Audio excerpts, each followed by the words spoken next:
Hola a todos, vamos a continuar hablando de las primeras tumbas de la dinastía XIX en el Valle de los Reyes. Por supuesto, la primera es la de Ramsés I, el fundador de la dinastía, que se entierra en KV-16. KV-16 es una tumba usualmente muy visitada por los turistas que acceden al Valle de los Reyes, simplemente por su posición. Está en la zona central, muy cerquita de la tumba de Tutankamón, pero también muy cerca de esa estructura creada para dar sombra a los turistas justo delante de Tutankamón, y por el hecho de que estamos ante una tumba de modestas dimensiones, lo cual facilita mucho la rápida entrada y salida de visitantes, tal y como podéis ver en la fotografía que aparece en pantalla, donde ese conjunto de visitantes se dirige precisamente a la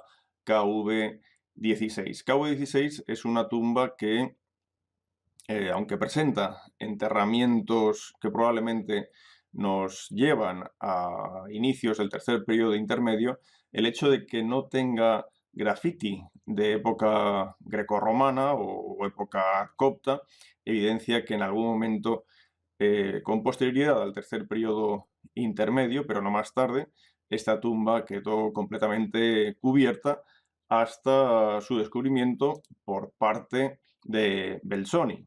Cabo 16 es una tumba inacabada. El reinado de Ramsés I fue muy corto y esto imposibilitó que la tumba pudiera excavarse en su totalidad siguiendo el diseño propio de una tumba real de la época. De hecho, podéis comparar KV-16, marcada en amarillo, con la tumba vecina KV-17, que es la tumba de su padre, de Seti I. Podéis comprobar cómo realmente se improvisa una cámara sepulcral prácticamente en la posición donde deberíamos ver un corredor y la sala del pozo. El descubrimiento de esta tumba tiene lugar en octubre de 1817 por parte de Giovanni Battista Belzoni. En esta vista axionométrica podéis comprobar realmente lo que decíamos antes. Es una tumba inacabada y tras el corredor C se improvisa esa cámara sepulcral con cámaras laterales. También esta tumba, si os fijáis en el corredor B, presenta huecos para listones para facilitar el descenso del gran sarcófago de granito. Y también un detalle apreciado por los antiguos excavadores es que entre B y C hay unos restos de un cierre que actualmente, por supuesto, ya desapareció, un cierre a modo de tapia. La tumba es muy pequeña, apenas llega a los 50 metros de longitud, pero tiene un detalle interesante y se conserva una sección de 5 por 5 codos reales egipcios, es decir, su anchura y su altura en el corredor es de 2,62 metros. La única decoración que vamos a hallar en la tumba aparece en la cámara sepulcral. Y aquí tenemos el libro de las puertas, es decir, continúa con la tradición iniciada por el antecesor de Ramsés I, por Horemheb, quien en KV-57 precisamente incluyó ese libro de las puertas en detrimento del libro del Imiduat, que hasta el momento había sido el protagonista de la cámara sepulcral. También vamos a encontrar una cámara lateral a la cámara sepulcral, donde hallaremos el llamado nicho de Osiris. Veamos algunas imágenes de la tumba. Fijémonos cómo en la cámara sepulcral se respeta una vez más el detalle del friso Hecker, rodeando toda la parte superior de la decoración. Y en este caso encontramos un ejemplo de parte de la cuarta hora del libro de las puertas. También vamos a hallar en la cámara sepulcral imágenes que nos llevan a observar cómo el faraón es acompañado por distintas divinidades, todas ellas identificadas. Nos sirve esta imagen como ejemplo para ver a Horus, hijo de Isis, es decir, Arsiese, que coge de la mano al faraón Menpech Tierra Ramsés, que a su vez viene acompañado por Atum, seguido de la diosa Neit.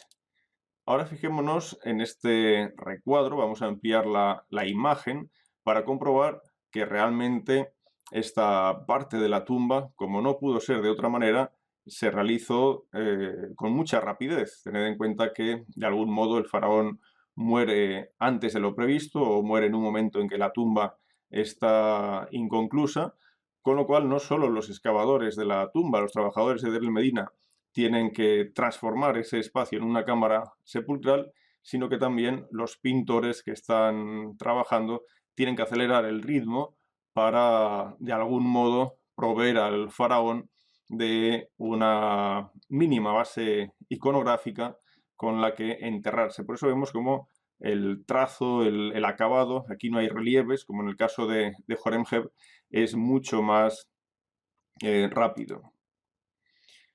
En el centro de la cámara sepulcral existe un gran sarcófago, un sarcófago de granito, que en uno de sus lados, de sus esquinas, presenta un daño que evidencia el uso de una palanca para poder precisamente abrir la tapa del sarcófago. Esto probablemente tuvo lugar a fines de la dinastía 20 o principios de la dinastía 21. El sarcófago de granito tampoco presenta relieve, está pintado, una muestra más de la rapidez con la que se tuvo que llevar a cabo el enterramiento del monarca. Y si ahora nos fijamos en esa cámara, en realidad un nicho que aparece en la parte izquierda, la pintura que tenemos en él nos muestra al dios Osiris, identificado como el primero de los occidentales. Este es el llamado nicho de Osiris.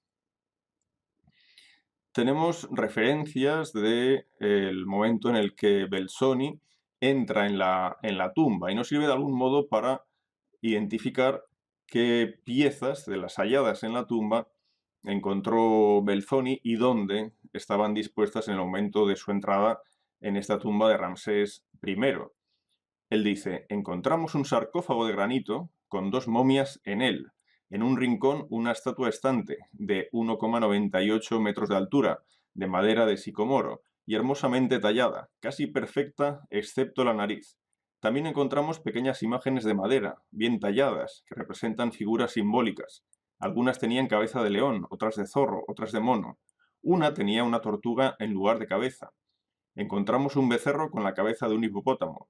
En la cámara a nuestra derecha encontramos otra estatua como la primera, pero no perfecta. Fijémonos precisamente en estas estatuas de madera que ciertamente nos recuerdan a estatuas similares halladas en la tumba de Tutankamón. Desconocemos el paradero de la momia de Ramsés I, a menos que esa momia sea precisamente la que aparece en pantalla. Tiene una historia ciertamente rocambolesca. Fue comprada hacia el año 1860 en Luxor y fue a parar al Museo de las Cataratas de el Niágara, en el cual estuvo expuesta desde 1861. De manera anecdótica podemos decir que el cartel que identificaba esa momia en el Museo de las Cataratas del Niágara, en Canadá, señalaba que se trataba de la momia de Nefertiti, nada más lejos de la realidad porque se trata de la momia de un hombre, que analizada en 1985 por un equipo alemán, bueno, pues dio como resultado la posibilidad de que se tratase en realidad de la momia de Ramsés I.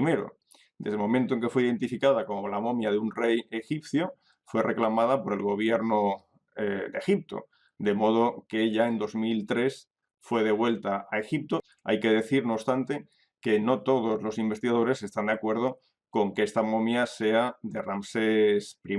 Sí que hay acuerdo en cuanto a la época y a la técnica de momificación que nos llevarían a ese entorno de inicios de la época ramésida, pero se discute sobre otras opciones, por ejemplo, que pudiera ser la momia no identificada de Ramsés VII o incluso la propia momia de Horemheb.